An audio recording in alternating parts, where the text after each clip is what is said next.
Olá, internautas, você ligado no Radar Litoral, portal radarlitoral.com.br, portal mais acessado da região, hoje mais de 500 mil acessos, uma página no Facebook com mais de 113 mil seguidores, também nossos seguidores no Instagram.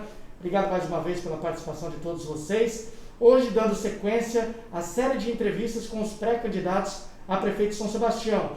E hoje, mais um pré-candidato do MDB, o presidente do MDB e ex-prefeito da cidade, Dr. Juan Garcia. Dr. Juan, obrigado por receber a equipe aqui do Radar Litoral em seu escritório. E para começar, por que o senhor é pré-candidato a prefeito de São Sebastião? Bom, obrigado. Eu agradeço, a oportunidade.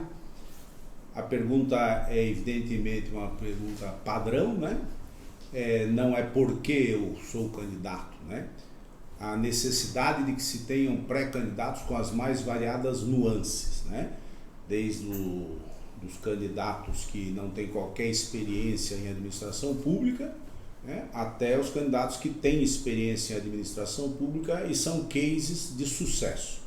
Então eu reputo que o nosso governo, no período 2005 a 2008, foi um case de sucesso. Nós fizemos, aliás, só para lembrar, os que me entrevistam fizeram parte desse governo, O Júlio foi secretário de Turismo e o Gustavo trabalhou no Departamento de Comunicação e sabem da seriedade do compromisso que tivemos com a comunidade nesses 4 anos, E isso nos colocou numa posição privilegiada no mundo político em São Sebastião. Então, à época das eleições, por óbvio, meu nome é levantado como um eventual candidato, e agora mais que nunca, em função da tremenda algazarra em que se transformou a Prefeitura de São Sebastião, pela falta de habilidade e compromisso com a coisa pública. Então eu fico muito orgulhoso, de que uma equipe conduziu o meu governo ao sucesso e hoje o meu nome é lembrado como, mais uma vez, como um nome possível de organizar a Prefeitura de São Sebastião. Dr. Juan, obrigado por nos receber aqui no seu escritório. Quando o MDB tem hoje 2 pré-candidatos a prefeito, o senhor e o professor Gleison, quando vai ocorrer essa definição? Então, isso para mim é um motivo de orgulho, Mostra mais uma vez o que é um grupo político.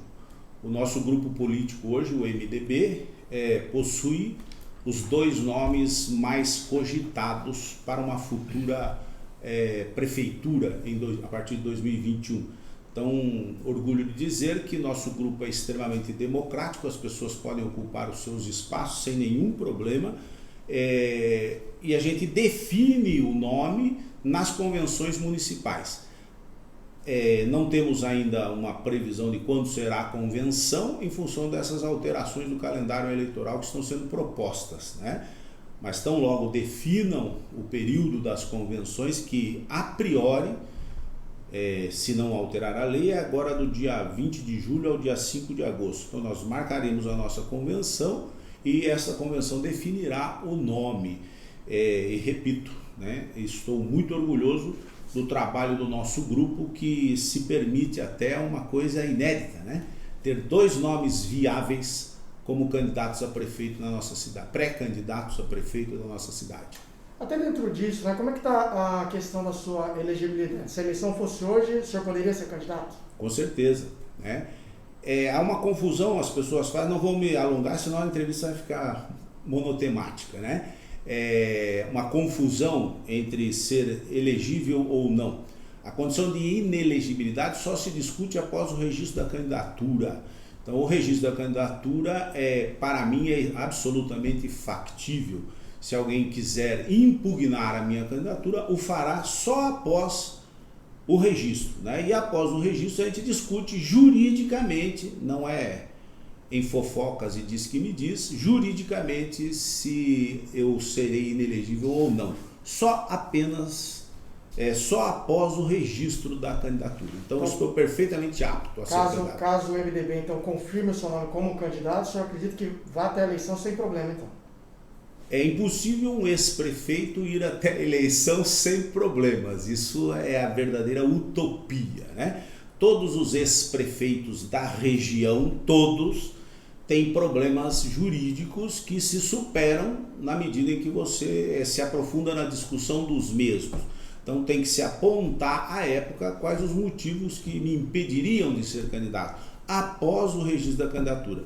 Anteriormente ao registro da candidatura não há qualquer impedimento para que eu registre a minha candidatura.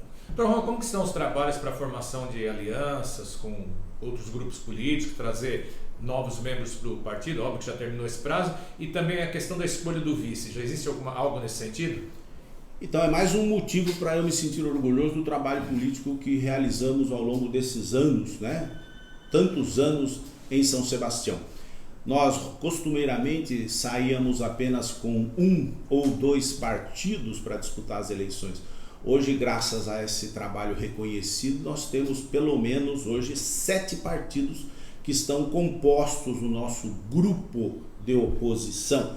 Então nós temos aí completas todas as chapas, mais de 126 candidatos a vereador, né? O que é inédito. Na eleição passada, acertei a conta? 7 vezes... Isso, 126. Na eleição passada nós saímos com 24 candidatos a vereador. Então significa que o grupo cresceu muito e eu agradeço demais a confiança dos demais partidos que estão unidos a nós agora. A condição do vice-prefeito, né, é uma condição que se discute à época da convenção. Eu particularmente tenho um desejo pessoal. Se me for dada a oportunidade de ser o candidato a prefeito, eu ficaria muito feliz que o professor Gleison fosse o vice-prefeito, né? Em eu não sendo o candidato, o professor Gleison deverá definir o seu candidato a vice em convenção. Até dentro disso, o senhor acredita que possa haver um bloco de oposição?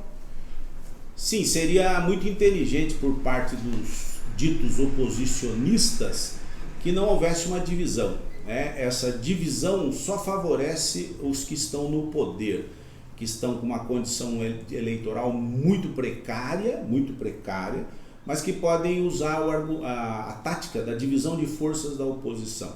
Eu entendo que seria muito inteligente se os grupos políticos que se colocam em condição de oposição, se eles chegassem a um bom termo e definissem uma candidatura única para enfrentar a candidatura da situação. Hoje o PMDB tem mais 3 vereadores, né? Vereadores Onofre Neto, vereador Pichochó e vereador Hernaninho, filho do ex-prefeito Hernani, que foi um adversário político ferrenho seu. Teve até aquela questão da demolição do centro de convenções, na época que gerou muita polêmica. É possível hoje vocês estarem todos juntos no mesmo palanque? O que eu entendo é que o ex-prefeito Hernani tem toda a condição de se lançar candidato a prefeito se quiser, né? O nosso palanque será formado pelas legendas partidárias que o compõem.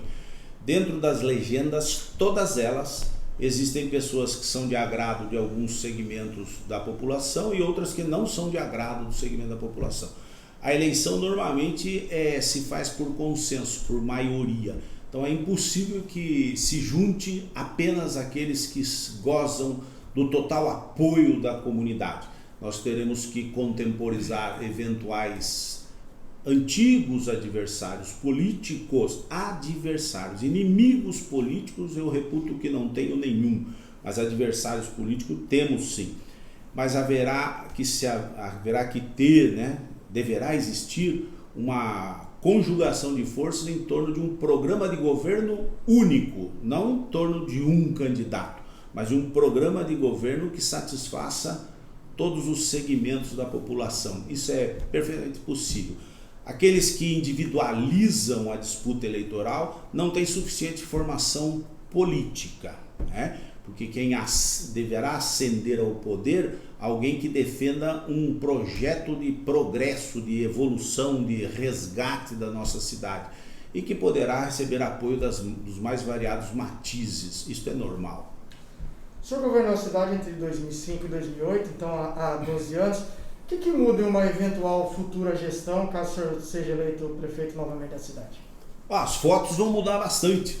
Tenho menos cabelo, muitos pelos brancos na face, a barriga um pouco mais avantajada, e o que muda radicalmente é a minha visão do mundo político, né? Num primeiro mandato nós fomos extremamente administradores, técnicos, Isso nos marcou, né? O que marcou a nossa gestão e que deu um índice de aprovação de 76% à época, de ótimo e bom, foi que nós fomos eminentemente técnicos. Então, da parte técnica, não há que se discutir que o nosso grupo tem capacidade de governar e resgatar São Sebastião. E o que os anos fazem com todos os homens, homens e mulheres próprios, é amadurecê-los, né? Fazer com que eles vejam situações que antes eram extremamente, que causavam uma reação muito mais, digamos, visceral, né? Que agora essas reações sejam mais pensadas. Então eu penso que politicamente o nosso grupo evoluiu muito. Então nós conseguimos avaliar que há necessidade de composição de forças, né, para vencer. Eu fatalmente perdi a minha reeleição e me penitencio por isso, né, e aproveito para pedir desculpas à comunidade, porque eu entendia que somente fazer uma boa gestão administrativa seria suficiente. E há que se fazer também uma boa gestão política. Então nós faremos isso com muita sapiência a partir de 2021. Não vão se arrepender se me conduzirem ao governo. Nós vamos ter uma eleição em meio à pandemia do coronavírus. O que muda a campanha? Vai ser uma eleição diferente? Olha, eu espero que o TSE e o Congresso Nacional sejam suficientemente lúcidos para prorrogar essa eleição para pelo menos 60 dias. Nós estamos no curso da pandemia, ai daquele que acha que nós saímos da zona de risco, muito pelo contrário, estamos entrando na zona de maior risco agora. A gravidade dos infectados é muito maior agora do que há algum tempo atrás, isso os números estão mostrando. O que não está compatível é essa impaciência da população em acreditar na doença, né? Que não aceite as quebras financeiras, econômicas, é até natural, né? Mas com a doença não a despreze. Então, se os responsáveis, que é o Congresso Nacional, porque terá que ser através de PEC, né? Proposta de emenda à Constituição, eles devem adiar sim a eleição. Se adiarem por 2 meses, não significa que nós estaremos fora do período de risco, fora totalmente, mas estaremos numa condição muito melhor do que se for agora em outubro. Então poderá ser uma eleição diferente do ponto de vista de comunicação, né? Nós teremos que aperfeiçoar os métodos de comunicação via mídias sociais, via internet, via imagens em geral, né? Então será diferente sim. Eu particularmente terei alguns problemas, porque a minha campanha, a minha história política sempre foi de corpo a corpo. Visita casa a casa, o enfrentamento olhos nos olhos, isso que nos dá essa credibilidade que temos junto à população. Mas também não temos dificuldade para nos adaptar, não. Eu acho que vai mudar sim, um pouco, a eleição vai mudar. Doutor Juan, pré-candidato do MDB, obrigado por receber aqui pelo Radar Litoral e pela entrevista ao portal Radar Litoral. Eu é que agradeço demais, né? E deixo claro às pessoas que nós temos uma situação de absoluta tranquilidade dentro do MDB, né? Caminhamos com muita serenidade até as convenções e ao definirmos o nome, eu espero que a população entenda que isto é parte do arcabouço político, né? Chegar à definição de um nome implica uma série de diálogos, de conversas, de evolução. Então, muito grato a vocês e obrigado pela entrevista. Obrigado, doutor Juan, pré-candidato a prefeito de São Sebastião pelo MDB. O portal Radar Litoral vai continuar a série de entrevistas com os candidatos aí, os pré-candidatos a prefeito de São Sebastião. Obrigado aí pela audiência.